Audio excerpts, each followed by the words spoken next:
جو نیٹ کا ایگزام ہونے والا ہے، شاید 11 اگست کو نیٹ کا ایگزام ہو رہا ہے، اس کے لیے ان نے بچوں کے سینٹرز جو ہے وہ آؤٹ سائڈ اسٹیٹس رکھے. ہر ایک اسٹیٹ سے اس طرح کی شکایت آ رہی ہے.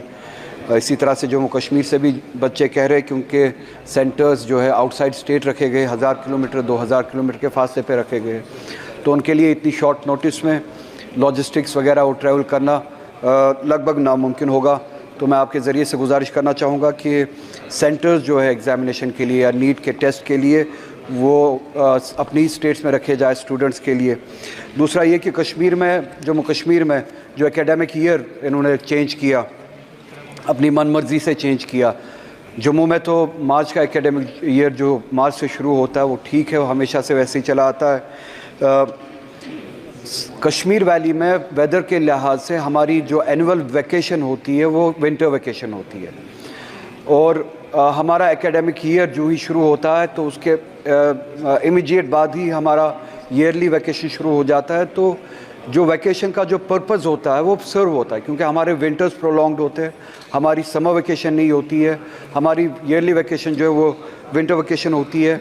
انہوں نے اکیڈمک ایئر جو چینج کیا، جو مارچ میں لایا، اس سے ایک تو ویکیشنز کا جو کنسیپٹ ہے وہ بھی ختم ہوا، وہ پرپز سرو نہیں ہوتا. دوسرا بچوں پہ جو ہے وہ ڈبل ایفرٹس کا جو ہے ان پہ لوڈ پڑتا ہے.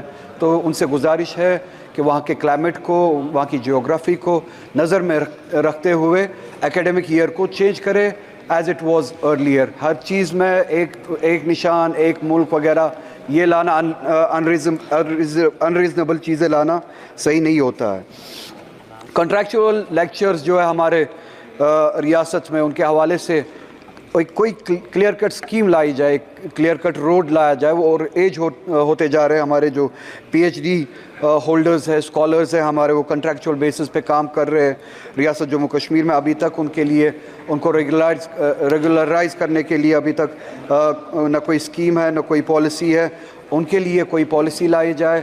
اور ایج ہو رہے ہیں بہت سارے، اور ایج ہو چکے ہیں، ان کی سروسز کو ریگولرائز کیا جائے اور اس حوالے سے کام کیا جائے. اسی طرح سے مائنورٹیز کے حوالے سے جو ابھی بات ہوئی، یہاں پہ جو اسکالرشپس تھی، فیلوشپس تھی، جو یہاں پہ سپورٹ اور ایڈ ملا کرتا تھا، وہ یا تو بند کیا گیا ہے یا 90% کے ٹیون تک، 90% کے حد تک وہ جو فنڈنگ کم کی گئی ہے. 10 اسکیمیں ایسی ہے جس سے مائنورٹیز پورے ملک میں فائدہ اٹھاتی تھی. ان اسکیموں کو، چاہے وہ مولانا آزاد اسکالرشپ ہو، چاہے وہ ہماری اسی طرح سے دوسری اسکیمز ہے، پڑھو Pradesh, Begum Hazrat Mahal national scholarship scheme, نیا سویرا، نیا اڑان اسکیم، اسپیم اسکیم جو تھی ہماری، پردھان منتری جن وکاس کاریہ کرم جو تھا ہمارا، یا تو یہ بند کر دی گئی ہے یا 90% کی ٹیون تک ان کی فنڈنگ کم کر دی گئی ہے. یہ مائنورٹیز کے ساتھ زیادتی ہے. یہ چاہتے کہ مائنورٹیز نہ پڑھے، ان کی ایجوکیشن کے حوالے سے یہ ایک جنگ لڑنا چاہتے ہیں مائنورٹیز کے ساتھ، جو سراسر ناانصافی ہے. میں آپ کے حوالے سے گزارش کرنا چاہتا ہوں اس پالیسی سے باز آئے. جو مائنورٹیز پیچھے رہ چکی ہے ان کو ایجوکیشن میں سپورٹ کیا جائے، فنڈنگ کی جائے، ان کا ہاتھ پکڑا جائے تاکہ وہ آئے، اس ملک میں کنٹریبیوشن کرے اور پڑھ لکھ کے اپنے صحیح مقام تک پہنچے. میں آپ کا شکریہ ادا کرتا ہوں یہ وقت دینے کے لیے madam chair person. Thank you so much.